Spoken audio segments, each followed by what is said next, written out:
So one of the great things about powder bathroom designs is that a powder bathroom usually is a small space.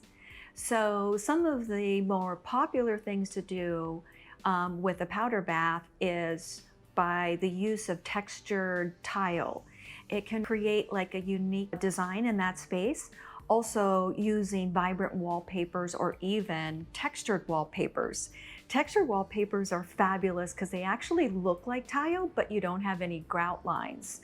So the other popular thing about powder bathrooms is using wall mount vanities. The other thing that's trending right now that's popular is looking at using something unique and making that space really special. One of the more popular trends right now in faucets and hardware is matte black. Although polished chrome has been maybe a little bit more on the modern level, but matte black is trending across the board, whether it's traditional, transitional, or modern.